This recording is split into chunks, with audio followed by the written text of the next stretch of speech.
নাসিরউদ্দিন পাটোয়ারি, সে তো আসিফ নজরুল স্যারের মেয়ের ছাগল চুরি করেছিল। এটা কি মিথ্যা?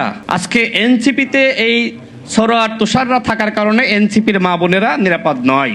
এই লাগালাগি না করে পড়াশোনা শেষ করে মানুষ হন, তারা তো চাকরির পরীক্ষা দিতে পারত। ও দুঃখিত, পরীক্ষা কিভাবে দেবে?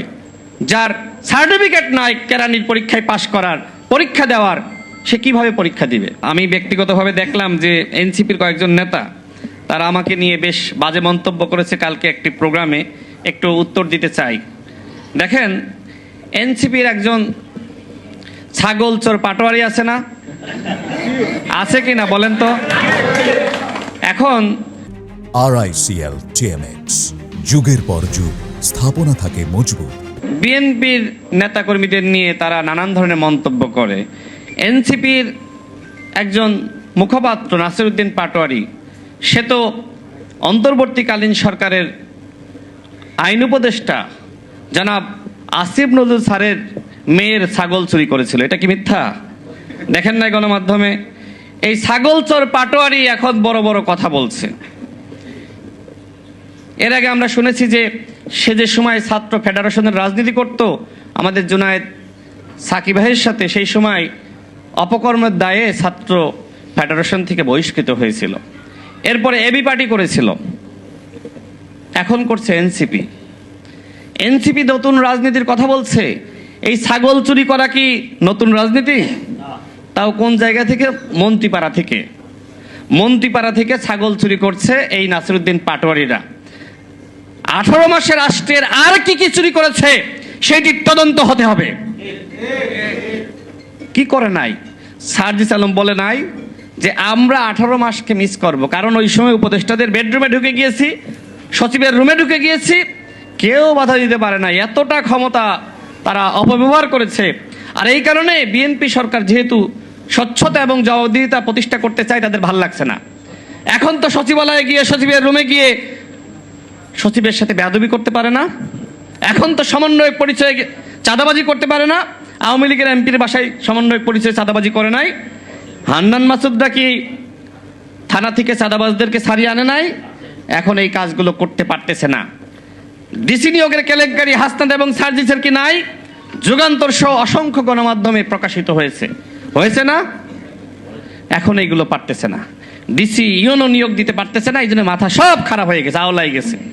আর সেই মাথা আওলাই গিয়ে দেখলাম যে গতকাল আরেকজন এনসিপির নেতা সারোয়ার তুষার, সে আমাকে বলেছে যে কেরানি হওয়ার যোগ্য না, সে হয়েছে মাননীয় প্রধানমন্ত্রীর সচিব। এই সারোয়ার তুষার, সে সিলেট বিজ্ঞান ও প্রযুক্তি বিশ্ববিদ্যালয়ে ভর্তি হয়েছিল, পড়াশোনা শেষ করতে পারে নাই। নারী কেলেঙ্কারির দায়ে বিশ্ববিদ্যালয় থেকে বহিষ্কৃত হয়েছে, ড্রপ আউট। সেই ড্রপ আউট সারোয়ার তুষার আমাকে নিয়ে প্রশ্ন তোলে। আমি পড়াশোনা করেছি ঢাকা বিশ্ববিদ্যালয় থেকে। ঢাকা বিশ্ববিদ্যালয় সম্পর্কে আমার আর বলার কিছু নাই। এবং ঢাকা বিশ্ববিদ্যালয়ে যে ফ্যাকাল্টিকে গোল্ডেন ফ্যাকাল্টি বলা হয়, সেই ফ্যাকাল্টি থেকে আমি পড়াশোনা করেছি। আমি বিবিএ শেষ করেছি। আর এমবিএ যে সময় আমি ফাইনাল পরীক্ষা দিব, ওই সময় আমার সামনে দুইটা অপশন ছিল, কোটা সংস্কার আন্দোলনের নেতৃত্ব দেওয়া অথবা এমবিএ ফাইনাল সেমিস্টারের পরীক্ষা দেওয়া। আমি যেহেতু ওই আন্দোলনের নেতৃত্বের জায়গায় ছিলাম, আমি সেই আন্দোলনের নেতৃত্ব দিয়েছি, সফল হয়েছি। এবং আন্দোলন সফল করতে গিয়ে আমি 15 দিন রিমান্ডের নির্যাতনের শিকার হয়েছি। অতিরিক্ত আরও 3 দিন আমি পুলিশের হেফাজতে নির্যাতনের শিকার হয়েছি। আমরা যে আন্দোলন সফল করলাম চাকরির জন্যই তো। আমার প্রশ্ন হলো, এই সারোয়ার তুষাররা কেন চাকরির পরীক্ষা দিল না? আমি তো পরবর্তীতে, যেহেতু আমার নামে মামলা ছিল শেখ হাসিনাকে কটূক্তি করার মামলা, হাসিনার জামানায় তো আমার চাকরি পাওয়ার কোনো সুযোগ ছিল না, ছিল। কিন্তু এই তুষাররা, তারা কি রাজপথে ছিল? তারা তো চাকরির পরীক্ষা দিতে পারত। ও দুঃখিত, পরীক্ষা কিভাবে দেবে? যার সার্টিফিকেট নাই কেরানির পরীক্ষায় পাশ করার, পরীক্ষা দেওয়ার, সে কিভাবে পরীক্ষা দিবে? আজকে যারা অযোগ্য, এরা এনসিপি করতেছে। যারা নারীদের নিয়ে নানান ধরনের মন্তব্য করে, জানেন না তার সম্পর্কে? নীলা ইসরাফিলকে নিয়ে কি ধরনের মন্তব্য করেছিল? আজকে এনসিপিতে এই সরোয়ার তুষাররা থাকার কারণে এনসিপির মা বোনেরা নিরাপদ নয়। আমি সারোয়ার তুষারকে বলবো, যদি আপনি পড়াশোনা শেষ করতে চান, মানুষ হইতে চান, আমি আপনার পড়াশোনার ব্যবস্থা করব। তবুও এই লাগালাগি না করে পড়াশোনা শেষ করে মানুষ হন। এনসিপির এই সারোয়ার তুষাররা মানুষ হইলে এনসিপিতে যে সকল মা বোনেরা রয়েছে তারা নিরাপদ। অন্যথায় এই সকল অথর্বদের কাছে, এই সকল লুচ্ছা বদবহিদের কাছে এনসিপির কোনো মা বোন নিরাপদ নয়।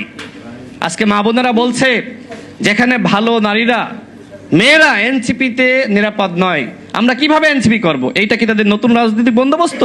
আমি আর কথা বাড়াচ্ছি না, এখানে আরো অনেকে বক্তব্য রাখবেন। আমার সর্বশেষ কথা হলো যে এই রাষ্ট্রের পুনর্গঠনে আমাদের সবাইকে একসাথে কাজ করতে হবে। আমাদের মাননীয় প্রধানমন্ত্রী যেখানে তিনি কাজ করে যাচ্ছেন, সেখানে তাকে নানানভাবে প্রশ্নবিদ্ধ করার অপচেষ্টা আমরা লক্ষ্য করছি। তার পরিবারকে নিয়ে যারা কথা বলছে, আপনারা বলছেন যে শব্দের বিপরীতে শব্দ। এখন আপনারা গালিগালাজ করবেন আর আমরা প্রতিবাদ জানাবো, এটা নাকি আমরা করতে পারবো না।